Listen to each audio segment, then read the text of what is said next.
Kasi may kinausap na ako na tao. Sinabi ko sa kanya, kapag pinatay ako, patayin mo si BBM, si Lisa Araneta, at si Martin Romualdez. No joke. No joke. Nagbilin na ako, ma'am. VP Sara binantaan si BBM, ipapapatay daw si Bongbong Marcos. Ang dating solid unit team, wasak na. Sa isang nakakatakot na pahayag, inamin ni Vice President Sara Duterte na may kinausap na siyang tao upang ipapatay si Pangulong Ferdinand Bongbong Marcos Jr., ang kanyang asawa na si First Lady Liza Araneta at si House Speaker Martin Romualdez. Totoo nga ba ito o pananakot lamang? Bakit gustong ipapatay ni Sara Duterte si Bongbong Marcos? Yan ang ating aalamin.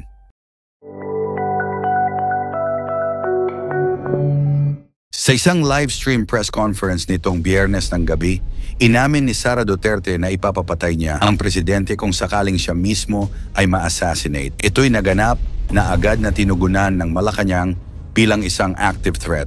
Sa likod ng tila mala-telenovelang istoryang ito, simula na nga ba ito ng mas malalim na hidwaan sa pagitan ng dalawang pinakamakapangyarihang pamilya sa politika ng Pilipinas? Sa kanyang emosyonal na online press conference, binigkas ni VP Sara ang mga salitang nagpatigil ng maraming Pilipino. Kasi may kinausap na ako na tao. Sinabi ko sa kanya, kapag pinatay ako, patayin mo si BBM, si Lisa Araneta, at si Martin Romualdez. No joke. No joke. Nagbilin na ako, ma'am. Sinabi rin niyang hindi dapat huminto ang taong ito hanggat hindi nagagampanan ang bilin. Ang direktang pahayag na ito ay nagmula matapos siyang tanungin tungkol sa kanyang kaligtasan habang nananatili sa Batasang Pambansa Complex kung saan ang kanyang Chief of Staff, Zuleika Lopez, ay nakakulong. Nagbunsod ito ng agarang pagkilos mula sa Malacanang kung saan inatasan ng Executive Secretary ang Presidential Security Command, PSC, na paigtingin ang seguridad para kay Pangulong Marcos, ang First Lady at kay Romualdez.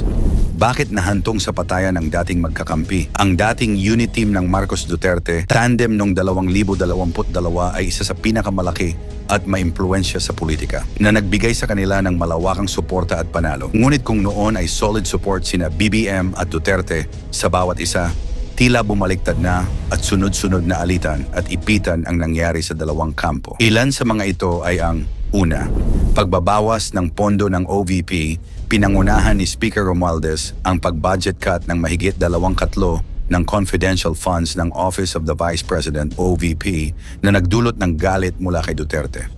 Ikalawa, pagkakulong ng tauhan ni Duterte, ang pagdetene kay Zuleika Lopez na sinasabing inilipat pa sa Correctional Institution for Women sa Mandaluyong ay nagdulot ng mas matinding emosyon kay Duterte. At ikatlo, pagbibitiw sa gabinete. Noong Hunyo, nagbitiw si Duterte sa gabinete ni Marcos na maraming nakakita bilang simula ng opisyal na pagbagsak ng kanilang alyansa.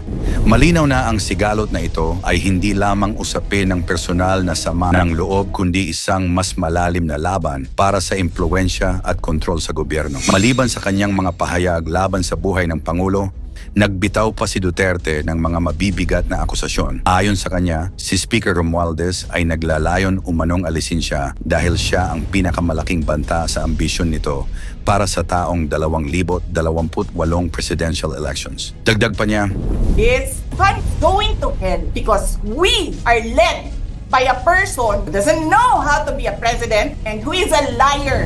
Ang mga salitang ito, bagamat hindi na bago sa retorika ng mga Duterte, ay sumasalamin sa lalim ng hidwaan sa pagitan nila at ng pamilya Marcos. Sa opisyal na pahayag mula sa Presidential Communications Office, PCO, sinabi nito, "Any threat to the life of the President must always be taken seriously, more so that this threat has been publicly revealed and clear in certain terms." Agad inatasan ng PSC na tugunan ng nasabing active threat habang nanatili ang katahimikan ni Pangulong Marcos tungkol sa issue. Ngunit ang tahimik na tugon ng Pangulo ay tila nagbibigay daan para sa mas malawak na interpretasyon ng publiko. Bakit hindi siya tumutugon sa mga parinig at banta ni Duterte? Uniteam, ang kasaysayan ng dating Marcos-Duterte tandem. Ang alyansa ng dalawang pamilya ay nagsimula noong 2022 elections sa ilalim ng Uniteam. Ang tambalan nila ay itinuturing na political juggernaut na nagdala sa kanila ng landslide victory laban sa oposisyon. Subalit sa likod ng ngiti at sabay na kampanya, maraming eksperto ang nagsasabing hindi talaga naging natural ang kanilang relasyon. Ang kanilang magkahiwalay na pananaw sa mga issue tulad ng war on drugs and foreign policy, pati na rin ang hindi pantay na distribusyon ng kapangyarihan ay nagdulot ng tensyon na unti-unting pumutok. Simula nang magbitiw si Duterte mula sa gabinete, naging mas lantaran ang kanilang hidwaan. Sa kabila ng kanilang nakaraang alyansa, tila nauuwi na ang kanilang dating solid na samahan sa isa sa pinakamalaking away politikal sa bansa. Naglabasan naman ang mga opinyon mula sa iba't ibang sektor ng gobyerno tulad ni Zia Alonto Adyong.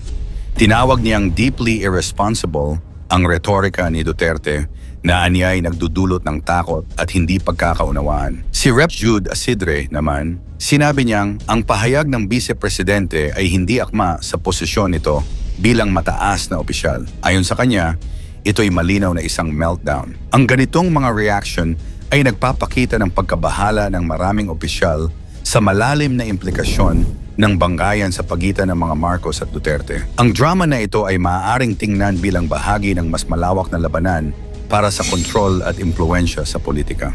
Ang nalalapit na midterm elections sa Mayo 2025 ay maaaring maging sukatan ng popularidad ni Marcos at ang posibleng pagbawi ng mga Duterte ng kontrol. Bukod pa rito, ang pangmatagalang plano ng magkabilang panig ay tila nag-uugat sa 2028 presidential elections. Si Duterte, na nananatiling popular sa ilang rehiyon, ay maaaring muling mag-ambisyon para sa pagkapangulo. Si Marcos, sa kabilang banda, ay nangangailangan ng matibay na alyansa upang mapanatili ang kanyang kapangyarihan at maipasa ito sa gustong nitong pasahan ng posisyon. Ang hidwaan sa pagitan nina Pangulong Bongbong Marcos at Vice-Presidente Sara Duterte ay hindi lamang isang simpleng alitan. Ito'y malinaw na senyales ng isang lumalalang krisis sa liderato. Sa kabila ng kanilang nakaraang alyansa, ang kanilang hidwaan ay nagbubunyag ng malalim na sugat sa sistema ng politika ng bansa. Ang sigalot ni Sara Duterte at Bongbong Marcos ay patunay kung paano winawasak ng kasakiman sa kapangyarihan ang bayan. Mula sa unit team na simbolo ng pagkakaisa, nauwi sa banta ng kamatayan, tila pinapakita nito na sa politika, ang alyansa ay pansamantala, ngunit ang ambisyon ay walang hanggan. Ang ganitong bangayan ay hindi lamang nagdudulot ng kahihiyan sa gobyerno, kundi pinapahina rin ang tiwala ng taong bayan. Sa ganitong mga kaganapan, mahalaga para sa atin bilang mamamayan na magmuni-muni at maging mas mapanuri. Sa darating na halalan, gamitin natin ang ating boto ng maingat at may malalim na pag-unawa. Piliin natin ang mga leader na tunay na nagtataguyod ng kapakanan ng bayan at hindi ng pansariling interes. Ang tanong ngayon ay paano maiiwasan ng kanilang hidwaan ang pag-escalate sa mas seryosong banta, hindi lamang sa kanilang buhay kundi pati na rin sa bansa? Ang sagot ay maaaring nakasalalay sa kanilang kakayahang ihiwalay ang personal na galit mula sa kanilang responsibilidad bilang mga leader ng bansa. Ngunit sa kasalukuyang estado ng kanilang sigalot, tila ang pagkakaisa na kanilang ipinangako noong 2022 ay nananatili na lamang sa alaala. Ano ang masasabi mo tungkol sa isyong ito? Ikomento mo naman ito sa ibaba. Huwag kalimutang i-like at i-share. Maraming salamat at God bless.